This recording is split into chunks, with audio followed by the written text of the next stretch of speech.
Hello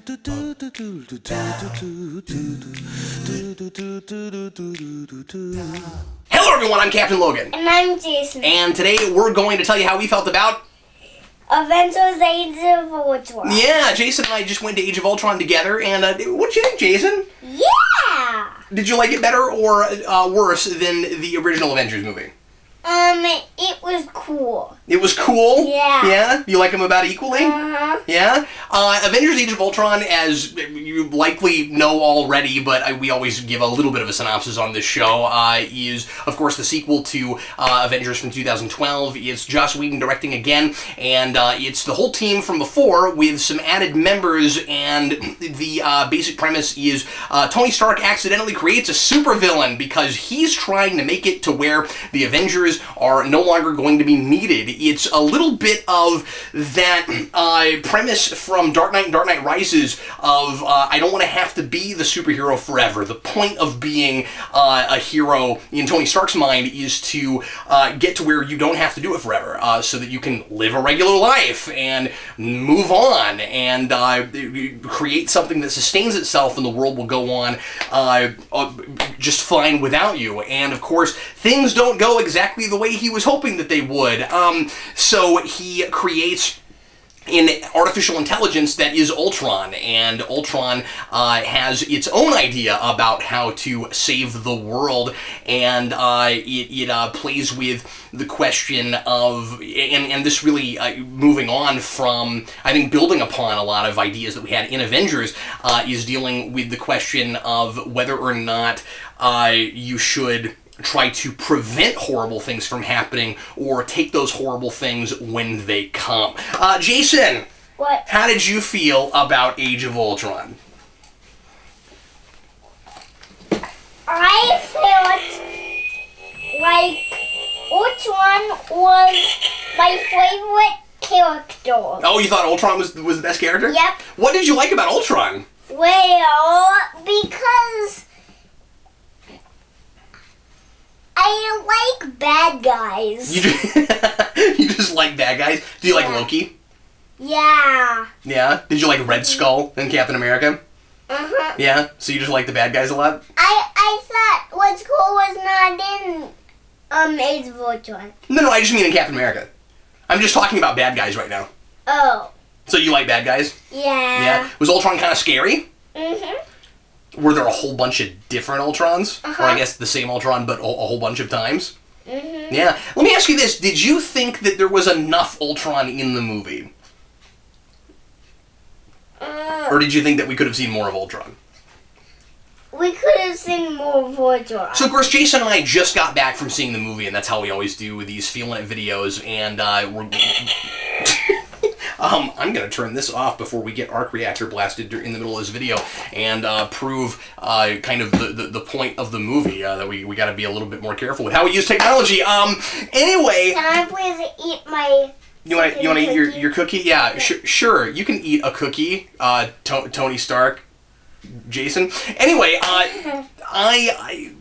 so this is just first impressions, but one of my only real criticisms right out the gate, and I was overall really happy with this movie, but right out the gate, my immediate criticism is I don't know that I got to spend enough time with Ultron and his philosophy. And if it's, and I get what his philosophy is, and it's there enough for him to be an interesting character and a sympathetic villain, and I'm especially interested in the ways in which he is a lot like Tony Stark, because of course his personality is based on Tony Stark's personality, and as much as it is Jarvis and everything, because of course Tony Stark created all of that. So it's really interesting the places in which he says things that Tony Stark has said, and the kind of scary ways in which his and Tony Stark's, in which he is kind of the ultimate conclusion of Tony Stark's try to solve every problem before it happens philosophy. And of course that also continues the argument that we've had between him and Captain America and their philosophies going all the way back, and I continue to be really interested in that and still very happy with where all that's going. But I feel like it's just enough, and that I would have loved to have spent more time with him, especially once Vision enters the equation. And of course, we're gonna go non-spoiler here, and we'll have a spoiler cast at the end of next week with a panel. But once Vision came in the equation, I was especially really interested in Ultron's worldview, and like I said, we got just enough of it, and I suspect that there's a whole lot more on the cutting room floor as far as that goes, because Joss Whedon is a writer, and he loves to write conversations, and he loves to write speeches, and he loves to have people kind of stand around and talk about how they feel about stuff and what their ideologies are, and I could have used a little bit more of that with that character. I've been told that there's supposed to be a director's cut on DVD and Blu-ray. I guess we'll see if that ends up happening. And so maybe there's a lot more of that when we finally see the director's cut. And I kind of wish we'd had a director's cut for Avengers. If that's really happening, it'd be cool if we got that more often, or if they just left more of that stuff in the movie. 2 hour 20 minutes. 235, 240. It's a good movie. I could live with more. But anyway, so Jason, did you are you feeling it? I'm feeling it. Well, you should flip your sign then. You're feeling it. Who was your who is your favorite new character besides Ultron, as far as like new Avengers? Not to be confused with the comic book New Avengers. What do you mean a new Avengers? Well, we had a lot of new superheroes in this movie, right? Right. Or at least a couple. We had Scarlet Witch. Uh-huh. And we had Quicksilver. Yeah. And we had Vision. Uh-huh. And then there were a couple of other characters that we've seen before that popped in for at least a little bit. So besides our original 6, who were your favorite? Who was your favorite? I don't remember. You don't remember? That was. What did you think of Vision? He was cool. Was he interesting? Yep. Vision's a fascinating character, and he's one of the things I'm really interested in moving forward, in the way he looks at humanity, and the way he's kind of the polar opposite of the way Ultron looks at things, in preserving life, as opposed to destroying everything and starting over. But anyway, I was. The way I felt about this movie is really excited about the future of the Marvel Cinematic Universe, and I say that because I have been saying a lot lately that we've been learning too much about what's happening movies and movies beyond where we're at right now, and I was afraid I was going to get to the end of this movie and feel like I kind of already knew where we were going. Civil War kind of, or at least the premise for Civil War, the next Captain America movie, sort of writes itself with the foregone conclusion of what I was sure would have to happen in this movie, and I don't feel like I'm giving anything away by saying this, which is the Avengers defeat Ultron. Sorry, spoiler alert, the bad guy loses, because it's at least that uplifting, and when you get to I just kind of thought that when you got to Civil War, it would be pretty evident what would lead Tony to the argument that he would have with Captain America there. And I get to the end of this movie, and yeah, there's a little bit of that, but with a whole lot of characters moving forward, I have no idea where we're going with people. I'm especially interested in Vision and Hulk and Scarlet Witch and Hawkeye. Probably the biggest praise that I could throw at this movie is everybody gets plenty to do. At least all of our mainstays from the first movie and the ones that didn't get enough screen time there, fully fleshed out now, totally understand who they are, and they fit really interestingly, especially Hawkeye and Black Widow and Hulk, in the themes of this film and what the whole thing is about. You've got a lot of stuff about, again with Tony Stark, about There's one of them. Yes, there's an Avengers poster over there. Yes. So of course, with Tony Stark's philosophy of try to solve basically all the world's problems, are as close as he can possibly get to where the Avengers aren't needed, and it's about being able to move on, and so there's a lot of family themes here, and some of the stuff that you get in a lot of solo movies, solo superhero movies, creeps up here a little bit, which is the balance of having a personal life and being the selfless superhero, and but here it's more about getting away from being a superhero and being able to go on and have that life that you've always wanted, and can you do that, should you do that, and all those kinds of questions.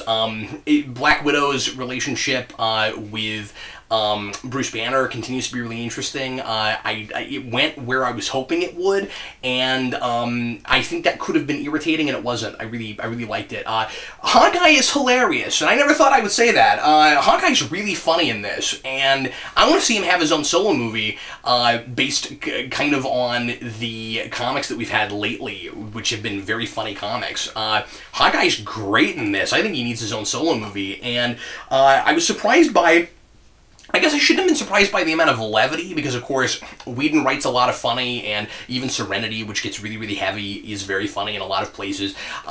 This movie was not as heavy and relentless as I thought it might be. Looking at trailers and even a lot of early reviews saying, this is Whedon left unfettered by Marvel Studios. He gets to make a real, honest-to-God Joss Whedon movie. I mean, I suppose so, but ultimately, I felt like it was pretty consistent with the first one, except that it's just that it wasn't a setup movie, at least as much of one as the first one. You've got some new characters that aren't fully developed yet, who are going to get to do more stuff moving on, and I thought that was absolutely fine. This is about our mainstays, and then introducing some people, but as far as like being a really heavy emotion, and it is emotional, and there is some super sad stuff, and there's some depressing at the end, but it's also a lot more uplifting and optimistic than I thought it would be, especially after Winter Soldier. I really like how it pays off and continues a lot of ideas from some of the other movies besides just Avengers. Where Tony is after Iron Man 3 makes perfect sense. I kind of thought there might be something about how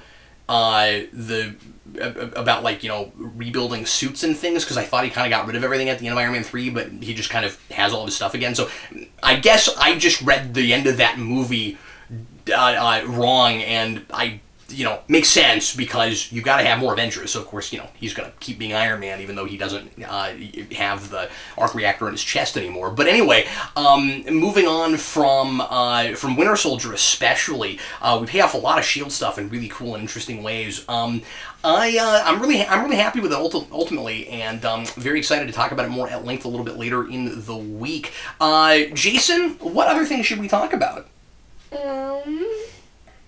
I don't know. Well, Jason's getting a little tired, which is why he's not talking a lot. It's pretty late here. Well? You can talk about which character your favorite character is. Oh, who my favorite character is? Yeah. Well, my favorite character continues to be Captain America. Yeah. But I also am really, really intrigued by the Vision. Yeah. Do you like Thor? Do I like Thor? Yeah, I thought Thor got some really cool stuff to do in this, and again, everybody had plenty of screen time. You would have figured that juggling all these characters would have been nigh impossible, and I thought it was handled quite well. Do you like Iron Man the best? I think Iron Man is in a lot of ways the most important character. Mm-hmm. Yeah, he's funny. Is he pretty funny? Yeah. Yeah. Well, anyway, everybody, thanks as always for watching. Sure hope you enjoyed our review. And again, just kind of touching on this after seeing it once. We'll talk about this more with a panel a little bit later in the week. Thanks for watching. Sure appreciate it. I'm Captain Logan. And I'm Jason. And we'll see you next time. And Iron Man.